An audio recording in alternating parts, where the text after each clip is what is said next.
Tonight on Alaska's news source, power outages across parts of South Central and dangerous weather is not over.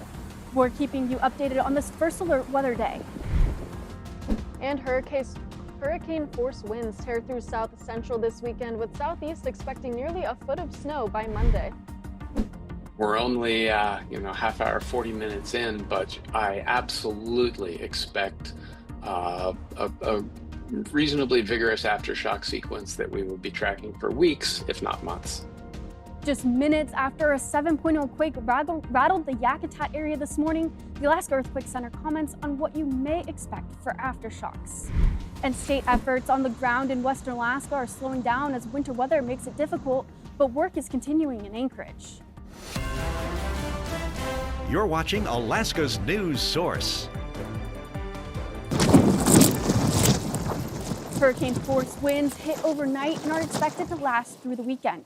Today is a first alert weather day for multiple places in Alaska, including the Mat-Su Valley, which got hit hard with the wind, with parts of at least one roof being torn off and knocking out power for thousands. Officials are encouraging people to stay inside unless you have to leave for an emergency. Power outages have extended to the Kenai Peninsula but seem to be winding down.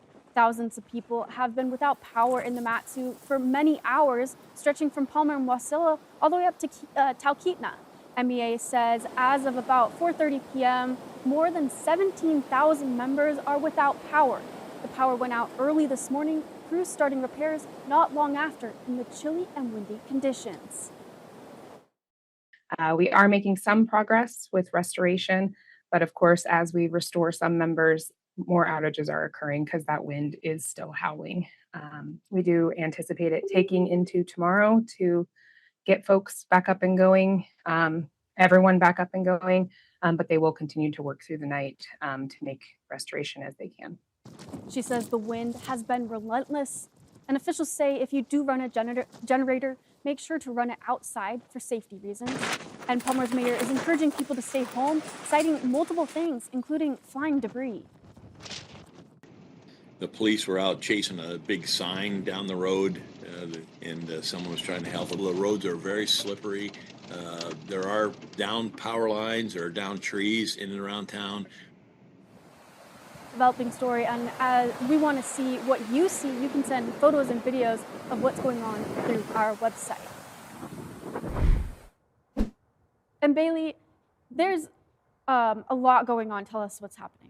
Oh, there's so much happening. I mean, today is going to be another first alert day for Mat-Su, and even for Anchorage, we're going to see that into tomorrow with these really strong wind gusts. I mean, we recorded up to 84 mile per hour winds in Palmer, so you can already tell we've got a lot of these impacts, but the biggest thing we're going to be focusing on today are going to be more of those windy impacts across South Central, as well as the wintry conditions across Southeast. Now, across the state, we're mostly seeing dry and clear skies. We're also seeing just very cold temperatures, so we're not really going to focus on any other area across the state other than South Central and Southeast for today.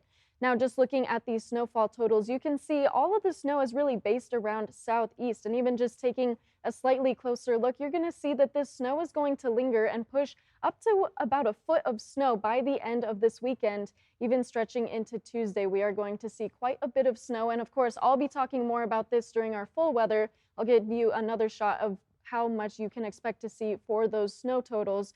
But just looking across the state right now, here's that example of what I mentioned about those clear skies all across from Bethel up to Nome, into Fairbanks, and even into the North Slope. Just cold temperatures. That's the headline for you in Western Alaska or the interior.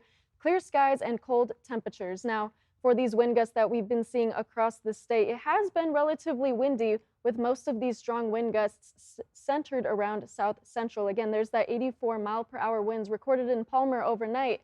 We did have 55 mile per hour winds recorded in Anchorage overnight. So about 54 miles per hour in Kenai, and of course that did cause some power outages. You can try and be ready for power outages to continue into tomorrow, because these wind gusts are going to continue all through the weekend and even into Monday. Now, I know I said we weren't really going to focus on the interior, and because of that, I just want to give you in Fairbanks just a shot of your 7-day. You can see those colder temperatures, but those clear skies ahead for the week to come. Michaela?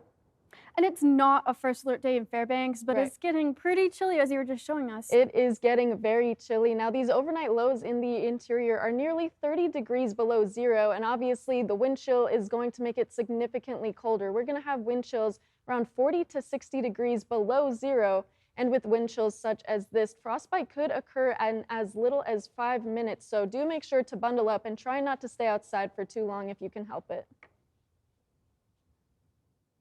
A 7.0 quake hit the Yakutat area just before noon this morning.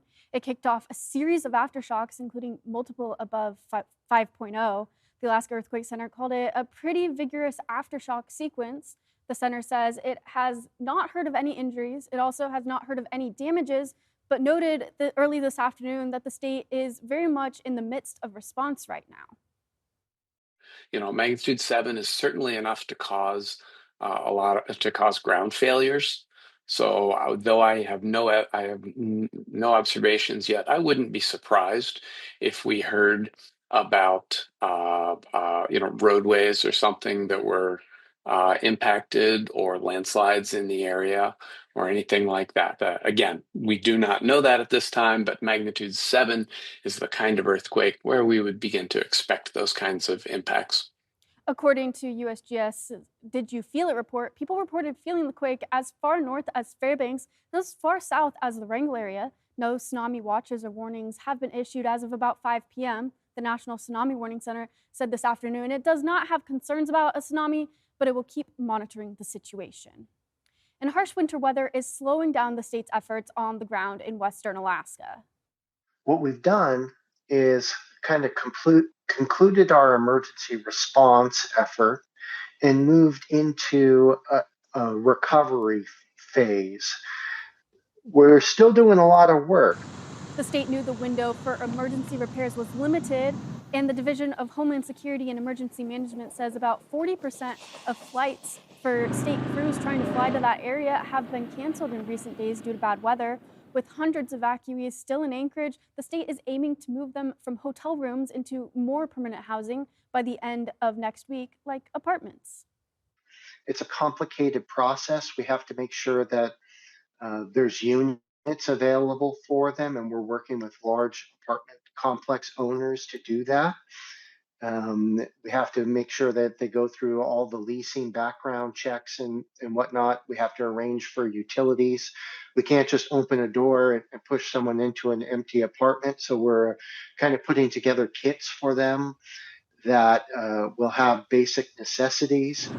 He says FEMA has contributed more than $27 million to help people with home damage, rental assistance, and other needs. With federal and state deadlines looming, the state encourages anyone affected to apply for assistance.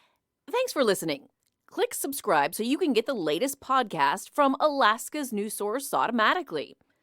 And stay up to date with breaking news and in-depth reporting available for free 24/7 with the Alaska's news source app.